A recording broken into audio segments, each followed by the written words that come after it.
Many boomers, God bless them, this is not an accusation or criticism of boomers, had a much easier entry point into the American dream than this current generation. The dating pool was easier.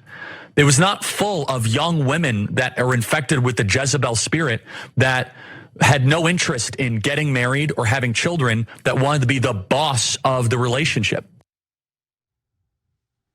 All right, well, Charlie Kirk has seemingly taken on a new role with some sort of right-wing relationship guru of sorts, and he is now telling women everything that is wrong with them and how they need to change so that they can be better partners to men. In addition to saying that new age modern women are filled with the Jezebel Spirit on his show on Wednesday. On Thursday, he posted this massive rant that he made at Turning Point's Chapter Leadership Summit about how unattractive women have become. Men, number one, it is unspeakably unattractive to your fellow man when you have body counts that are 5, 6, 7, 8. Men do not want to date women that are sleeping around campus all the time, period. They don't. And I see a lot of these women looking around right now. Oh, you were applauding when I was bashing men, but when all of a sudden I'm criticizing women, you can't do that. It is unattractive to men when you're going around and you're bragging about how many other men you're sleeping with. Number two, be a godly woman who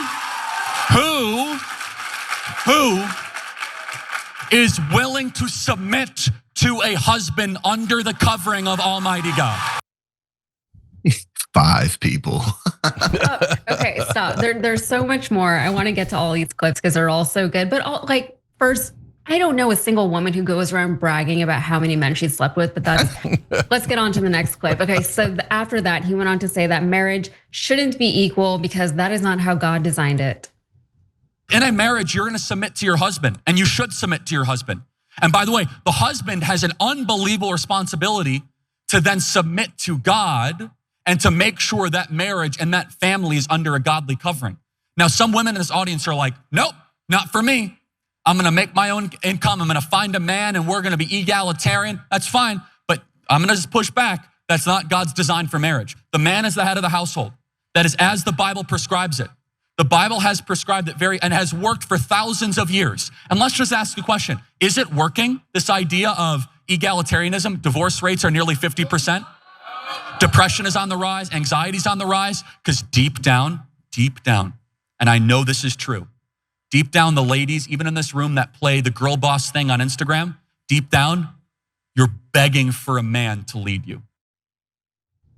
Okay. And then, of course, in true Charlie Kirk fashion, he decided to slut shame women who post pictures of themselves on the internet. Times I get these profiles sent to me where it's always like you read the profile and it's like John 3:16, with a cross, the young lady, and they're dressed like something out of Playboy. Do you think just plastering your half-naked body all over Insta, just so you know, oh, wow, men only look at me for my body. I look at their social media. I wonder why. Because you put the entire body for the world to see out for everybody. Stop doing that. Stop it.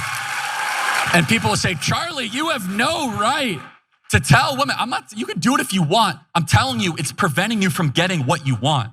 Because women say well, if I plaster myself like it's the Sports Illustrated swimsuit edition all over my social media, men are gonna come to me. Oh, men will come, but they will not stay. Oh, God. He doesn't know anything about women or relationships. Yeah, I can only imagine. I know you have a lot to say on this, Jackson, but I just want to mention real quick that this was an event that he was doing for students ages 16 to 26. It is hilarious. I mean, it's so dumb as the woman on this panel. I mean, I know I've said this about racist people a million times, but I will say it about misogynists too. They're just not smart, right? You just can't be smart and fall into such simplistic lines of thinking. And it's embarrassing for them, right? If the only reason that these people think that they're better than anyone else is because of something that they were born with, something they had no control over, not anything that they did or contributed to society, that is kind of sad. He also acts like the high divorce rates are bad.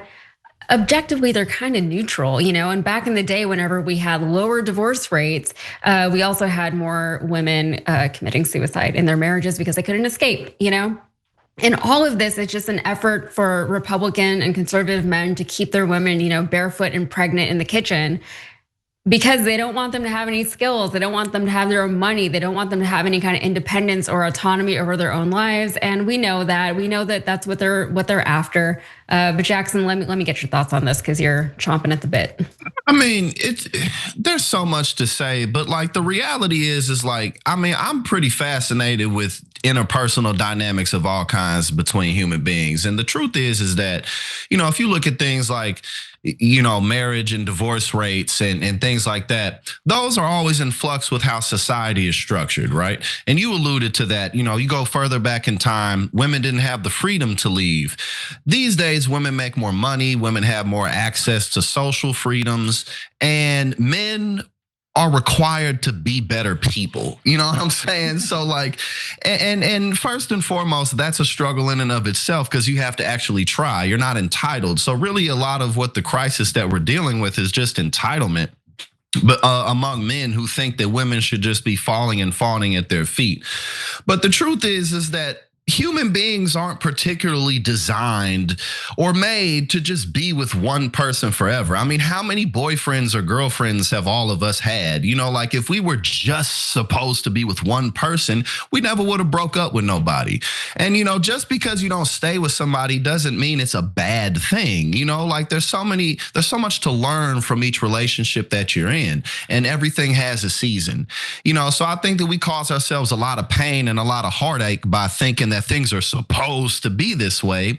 But nah, like nowadays we got grocery stores on every corner. We got digital technology. Like we don't need 15 children to grow the crops and till the fields, or we won't survive. Like people don't have to stay together for survival the same way that they used to. So we simply don't do it the way that we used to. And that's not a good or a bad thing. It just is what it is. So, that's the truth. Whereas it's like, oh, women are just sluts these days. But we all know that men love sluts. So let's not even go down that path. But I mean, I could sit here and talk forever. But again, at the end of the day, relationship dynamics are always in flux with however society is structured at the time. That's really it. Yeah, so I've got a bunch of different points to make here. Number one, now all of a sudden, the Republicans are in charge. They just added $4 trillion to the debt. You got the Epstein thing going on, and Trump's broken a whole bunch of his promises. Oh, we're back to the culture wars. How funny how that works. And who started this culture war? Was it the left wing or the right wing? No, it's the right wing. There's nobody on the left wing talking about marriage and relationship and what you have to do and trying to pick fights over it. You think Charlie Kirk doesn't know that everybody's gonna cover this? Of course he knows. He's trying to start up a culture war issue, right? And so number two, in your own relationship, you do whatever the hell you want, okay? It's a free country. So I'm not judging your relationship. If you have one where it's based on religion, it's based on this, it's based on that, have at it, Hoss. Okay, not my business, that's your business. Now, but Charlie doesn't agree with me. He says it's his business and he's gonna tell you what to do and what you should do. Okay, then let's test out that theory and how it turns out. He says, that's just gonna prevent you from getting what you want, ladies. Because Charlie's an expert on what women want. They all want him. I want to be led by a man, Jank. That is what I want. Yeah. Inherently deep down, it's what you need. Yeah, so guys. Stop denying. Yeah, look, when I think of what do American women want, I wonder what Charlie thinks. I bet he knows. Exactly. He knows. The man knows. He knows what he's talking about, okay? What women want is freedom, right? We want the freedom to live our life right without people bothering us, which I think is probably a lot of the same things that men want. It's just people, like maybe it's just a people thing. I don't know. Yeah. But I will say, I do kind of feel for this generation that's coming up.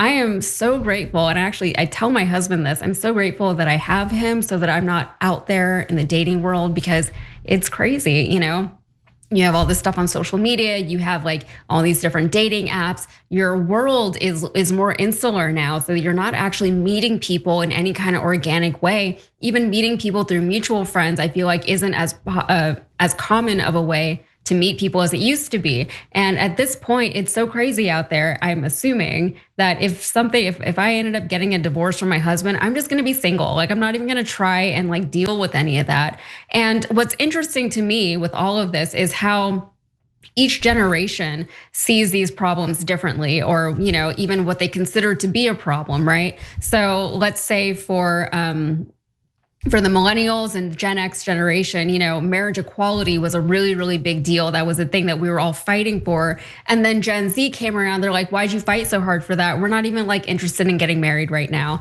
But then there was kind of a shift after a few years that I noticed. And now Gen Z, like, they really want to get married more. Like, they want that stability that they think comes from getting married. But at the same time, they have a lot of anxiety around relationships and getting involved with people on that personal level. Dating is a very anxiety-inducing scenario, especially for them. So I do sympathize with them, but I do worry that like falling into something like what Charlie Kirk is trying to push, I don't want that for them. Yeah. Well, I'm out here in these streets, you know what I'm saying? But I mean, just in general, a lot has changed. But I think that people kind of miss the point that, especially if you want to be, because my parents have been married for 42 years. And sometimes the way I say things can maybe seem like I'm sour on it. But the truth about long-term relationships is you're making a practical decision and you're making a choice over and over again. You need to be able to work with this person. There's always ways that you can grow together and work on things. But, just the limerence and the lust, that's not gonna carry you through. You know what I'm saying? Like, life presents all types of real problems. And I think that, as you pointed out, younger generations, the iPad generation, you're 4 years old, you're not playing outside as much, you're not developing these social skills. COVID really had a huge impact on that too. But I think that we, in our expectation that someone's just going to come along and sweep us off our feet and everything's just going to work out. And as soon as there's problems, we just got to break up. Like, you got to work through things. You know what I'm saying? Like, and usually what keeps people together long term is children, or you have shared assets together or something like that. Because if you're just running off feelings are all over the place. So I think that I think that people don't understand the practicality in long-term relationships that you need to have. But Charlie Kirk certainly doesn't understand this. So yeah. I want to just say two last quick things. When he started talking about like, oh, you're putting your body out there for other men to look at, I was like, that's funny. I've heard that somewhere before. He sounds like a Muslim fundamentalist. You got to cover yourself up. You got to be in a burqa. You got to do, because you don't want the whole world seeing your body, right?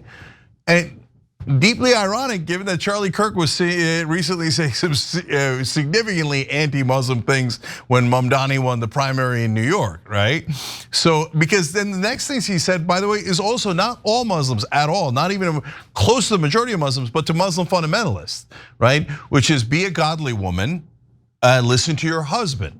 Okay, now who's the husband going to listen to? God. Well, that's pretty convenient because look, if you believe in God, there's a lot of ways to kind of divine what he wants. You could look at the text, you could listen to your preacher, your mom, etc., right? But in this case, like, no, trust me, I talked to God. And he says, I'm right about everything. Oh, yeah, of course he does. Of course. You ever hear a husband or anyone else talk to God and have God tell them, no, you're doing it wrong, your wife is right? I've never seen it, right? So isn't that awfully convenient? So, I mean, and he said it. He said he's against egalitarianism in between men and women. So women should not be equal to men. Well, who the hell's gonna sign up for that? So good luck. Yeah, go around and say, and this is hilarious because they're trying to push marriage onto these guys, right? So, and their great advice for them is, go find a woman who is willing to submit to you and be lesser than you and not equal to you. Yeah, because you're such a catch, that's gonna happen right away. And that's a great sell too. Like you're out to dinner, you're like, all right, now look, I need you to be inferior to me. Yes, is that likely to work? But like they also know that it's not going to work, that it's not a good sell, because like a lot of these conservative men, they complain that they'll get on all these dating apps and they'll say that I'm a Republican or I'm a conservative, and they don't do well. Like the women just will ghost them or just not deal with them at all, you know? They're not getting swiped on. So what they do is they hide the fact that they voted for Trump, or they'll hide the fact that they're conservative and all these things until the woman is like, maybe a little bit too far in. And then he starts saying all these crazy things. And then she's like, ooh, I didn't know you felt this way. And they're like, oh, can't find a woman. So like they know they're already going out of their way to trick women into being with them. So they know that this is a very, very hard sell. It's just like a very strange way for them to go about doing this. And then it gets into like incel culture and the women who respond to that, which is, I don't want to go off on too many tangents, but I feel like we could with this particular topic. There's a lot to say. Yeah, super last thing. Because, the leader of the Mormons, the guy who created the Mormon religion, he used to say he talked to God all the time. Muhammad did the same thing for Muslims.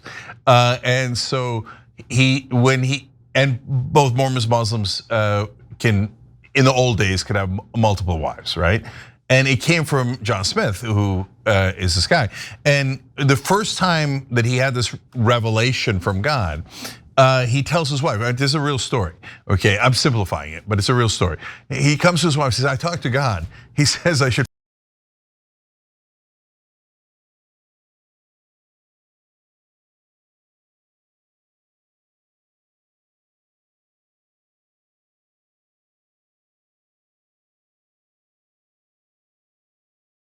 Every time you ring the bell below, an angel gets its wings.